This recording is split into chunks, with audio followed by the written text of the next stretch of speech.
Live on the red carpet, we're on the lookout for the next big star. Welcome to the next big star with your host, James Kelly. We'll be showcasing upcoming talent in film, the arts, music, literature, dance, comedy, and more, all in search of the next big star. Now, let's bring on the host and find the next big star.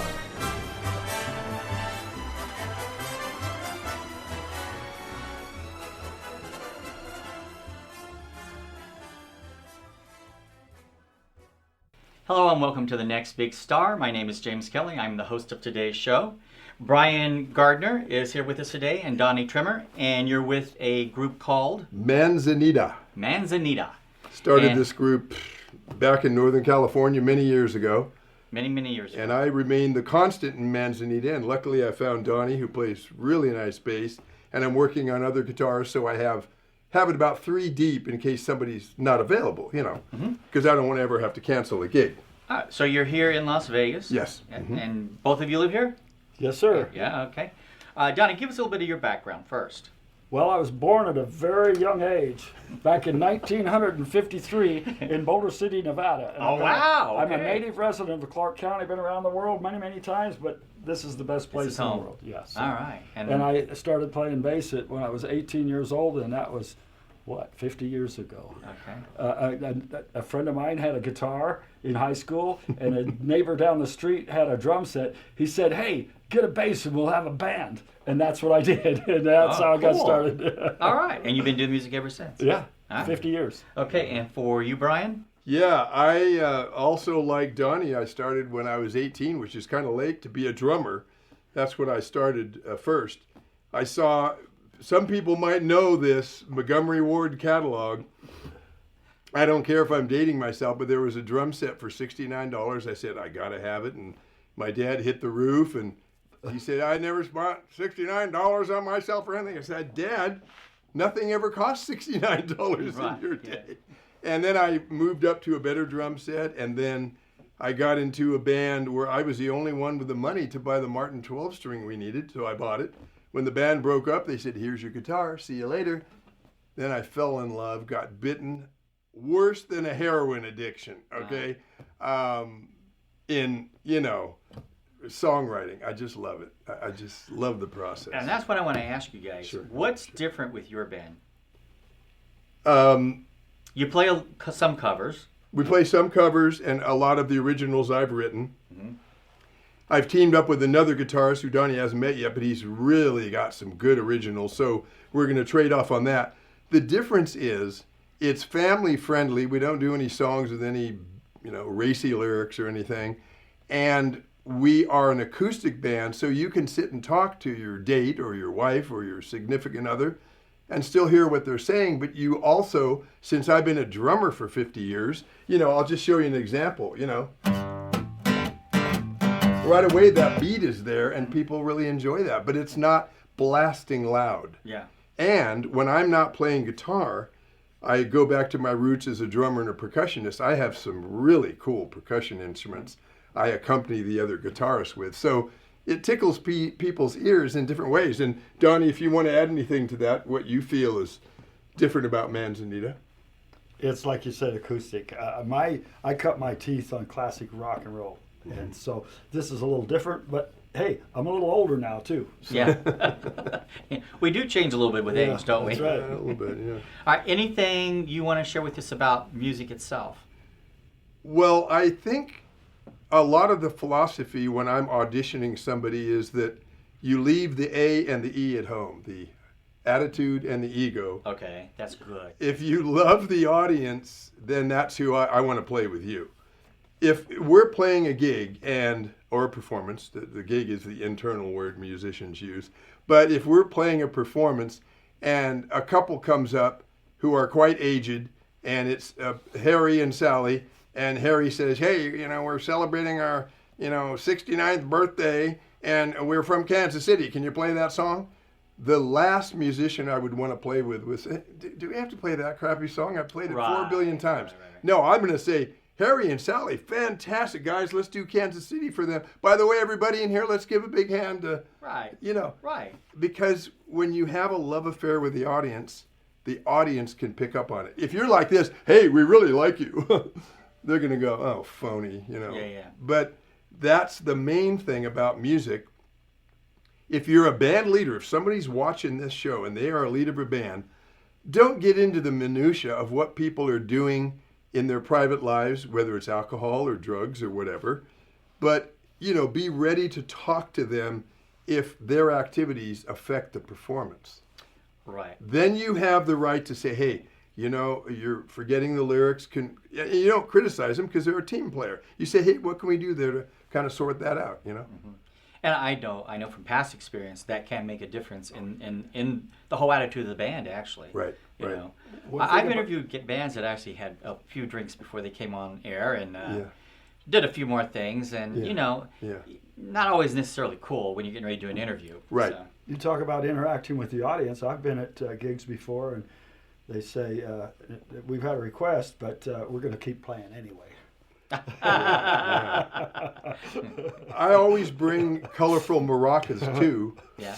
And even though we're still kind of dealing with COVID, I do have some, a way to clean them between people using them. But people like it that they can be part of the band. And so the maracas are in a bowl. No one takes them home. If they take a few, they're not that expensive. But it's mainly, hey, join in with the band. And people are having fun playing the maracas because even the logo that I showed you when I handed you my business card, I didn't draw it, perfectly. It's not a perfect guitar. Took me 3 hours to draw. It's a sketch because people look at that business card and they go, they're a friendly band. I want to see them. It's not perfection. It's fun. Yeah, and the other thing, I'm glad you said that because you remind me of something else that's extremely important to me. It is not technical expertise that I go for. Doesn't mean the band plays sloppy. But the senior thing to do is to create an emotional impact with your painting, your sculpture, your written word, or your art. That's the senior thing. The Rolling Stones get up there making mistakes here and there, and people go gaga over it. Yeah. Most live performances, you're going to find flaws in the live performance. But they're creating an emotional impact in the audience. The audience loves it. That's what I go for in this band. Yeah. Actually, I watch a lot of like American Idol or The Voice and stuff like that.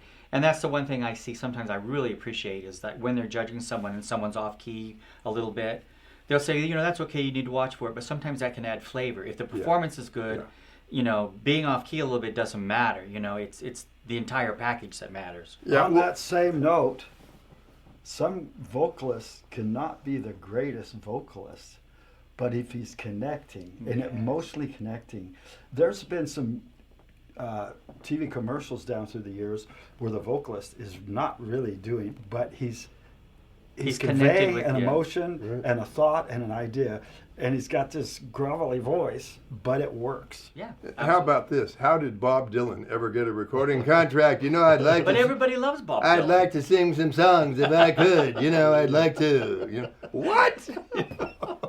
But no, that's true. Yeah, that's true. The other thing I want to share with you is, this is an E chord played perfectly, but because I'm a drummer, I will sometimes, the reason the acoustic guitar is the main instrument in Manzanita is, listen to this. I like all those sounds. It's like a coffee table that you made out of driftwood. It is not square. It is not rectangle. It's got edges and shapes and little indentations. And that makes it fun. Oh, yeah. And I think you're right. That's what helps to engage the audience when you're trying to get them engaged into what you're playing and doing and singing. Yeah. So, I like that. So, you want to play us something today? Yeah, I want to play you the song I wrote called I've Been Looking for You. Okay. And let me give you just a quick idea for the songwriters out there. I went over to my son's house, and he has a little Fender guitar there, and he said, hey, I'm shaving, I'm showering, just play the guitar till I come downstairs. So I picked up the guitar, and I just started going. And I went, wow, I got something here. I wrote the song in 20 minutes. It's just, it's so interesting that when you're connected up to the songwriting world, whatever that is, man, the lyrics just come, and it's such a satisfying process. What's also interesting, what you just said, is that you're waiting for your son to get through with a shower, and so you're not wasting any time. You're utilizing that time to be creative. But I didn't sit down to write a song. I know, that's what I like. Yeah, I sat down and started playing this certain chord with this rhythm, and I went, wow. And then I started, I grabbed a piece of paper trying to jot, because the lyrics are coming. They're just coming out like a train from a tunnel, So then when your son came downstairs and he said, "I'm sorry, Dad, it took so long," he said, No, go back up. Yeah, I think I did say, can you do something? I got to finish this, One more thing. Neil Young said once on an interview, the reason I can hire the people I hire and have the lifestyle I have is when I'm writing a song, people leave me alone, because it's a special connection that a songwriter has. And if you jump in the car and listen to the radio, how did that song go? You lose it. You lose it. Yeah. So this is I've Been Looking for You. 1, 2, 3, 4.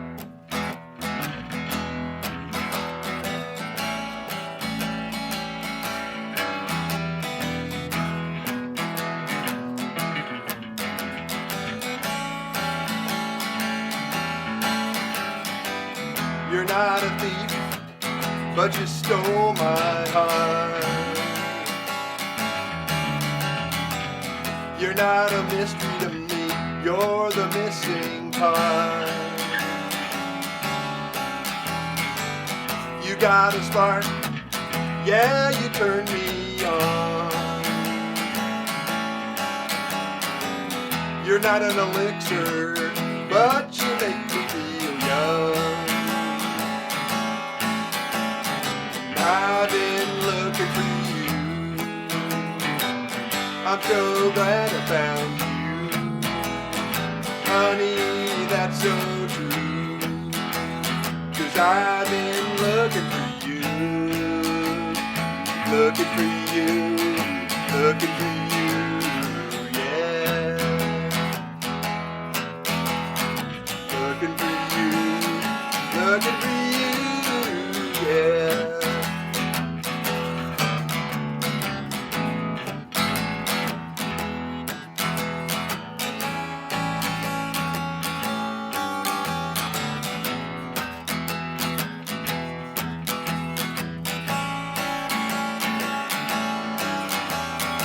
I've been looking for you. I'm so glad I found you.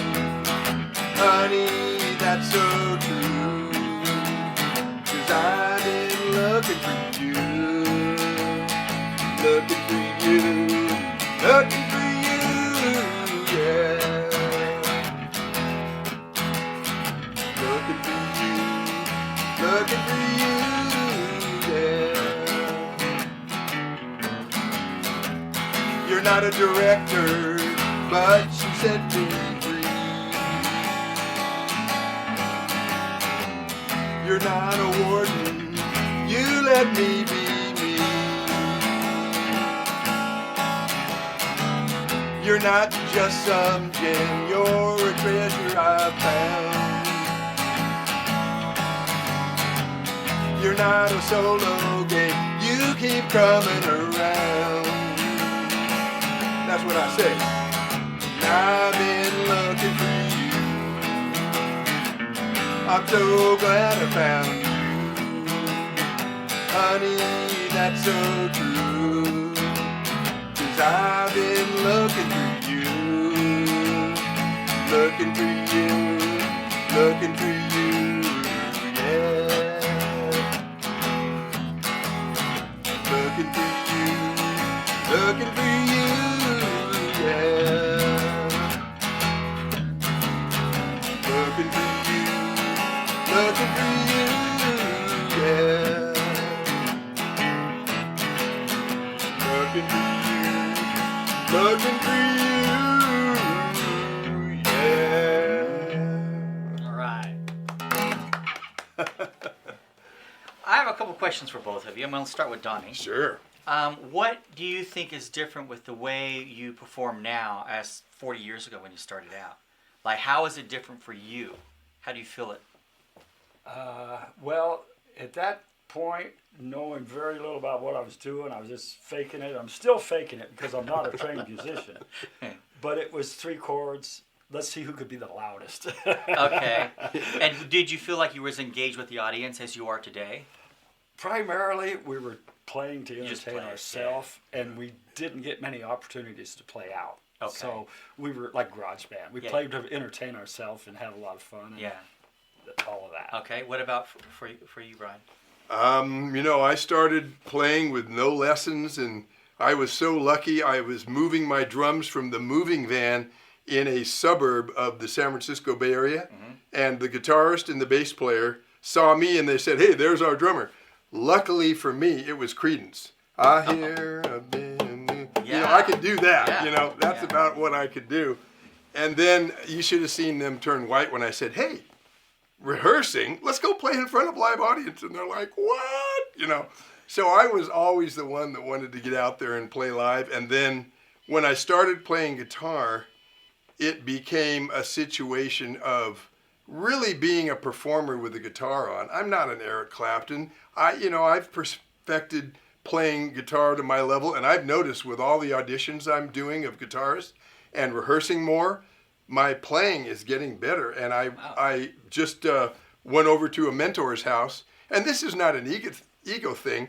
The gift I have of playing and making people happy is the point, not getting egotistical about it.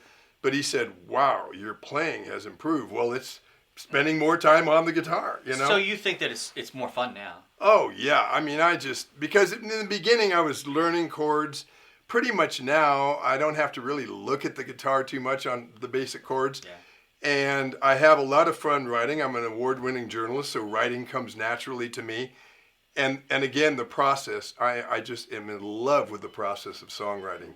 When I'm hooked up to that conduit and I've got an idea, I just wrote 2 or 3 songs in the last week.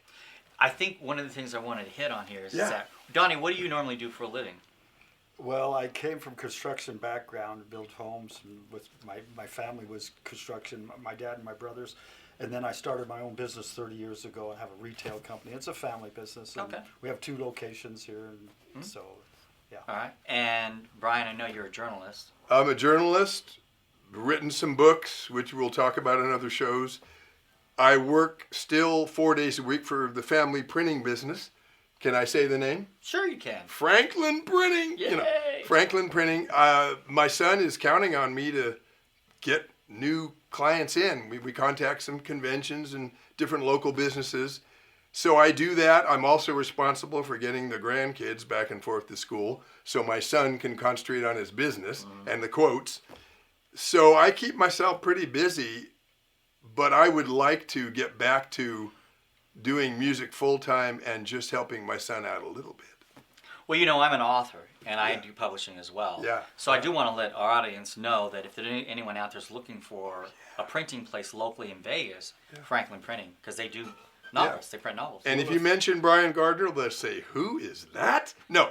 If you mention Brian Gardner, they'll say, "Oh, yeah, we'll give you a discount, sure." Yeah. Well, since you talked about your business, my business is the Safekeeper Retail Safe Company, and we have 2 locations here in town. It's a family business. We've been in business for 30 years. The Safekeeper. The Safekeeper. Yeah. Okay. All right. And I guess both of us, would you agree, we do music because we just love playing. Oh, and that's what I wanted to ask you. Where do you play around town? We are going to be playing on Water Street. I don't know when this is going to air, but I'll say it anyway. The 29th of April. Okay. That is the part of the Henderson Friday Night Music Series. Okay. And then we're also going to be playing, it's going to be so fun, at the big, huge Henderson Art Fair. Oh, okay. And that is on May 7th. Uh-huh. And then there's a couple other performances we're playing for no one will have trouble finding this. Okay. The best, I'll say darn, but there's another word they use, Best Darn Barbecue in Boulder City. We're playing there, which is going to be so fun.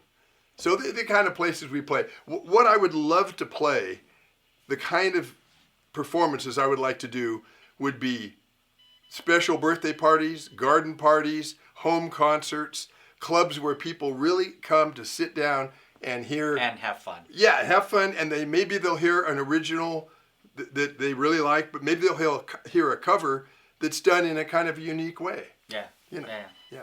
So do you have a website? Yes, I do. Okay, what is the website? It's Facebook, actually. Manzanita Acoustic Music. Okay, Manzanita. Acoustic Music, yeah. Acoustic They can find out. They can see clips of us playing. I post where we're going to be playing. And the only rule that Manzanita has, if you come see us play, come up and say hi between songs. Okay. And if they were to go to Facebook and put in Brian Gardner, Yeah. you would come up under Manzanita. The best thing to do is to go to Facebook and put in Manzanita Acoustic Music. Okay. And that way it'll pop up. Okay. They can just click on it, yeah. And we have the maracas on hand. I did get some T-shirts ordered, so you can get your own Manzanita T-shirt. Cool. I like your logo. I think it's good. I think it's great. I do too. It's just fun because Manzanita is a fun group, and we love kids. You know, people say, "Hey, don't bring your kids." You know, I love kids. There is nothing cuter than a bunch of kids in front of our band playing those maracas. Oh my gosh! And the parents are shooting pictures. Yeah. Here's the secret. It keeps the parents around longer. Sorry, parents. Yeah, that's good. That's great. Well, guys, thank you so much for being on the show today. Thank you for My having pleasure. us on. All right. It's fun. All right, so you're going to come back and do it again in the future? Oh, absolutely. All right. Thanks Sooner so much. better. Yeah. All right, thanks, Donnie. Thank you. And Thank thanks, you. Brian. Okay. Thank you for watching. Do it solo. You may be able to use this intro, outro, whatever you want to use it for. Absolutely. I got to hit the road.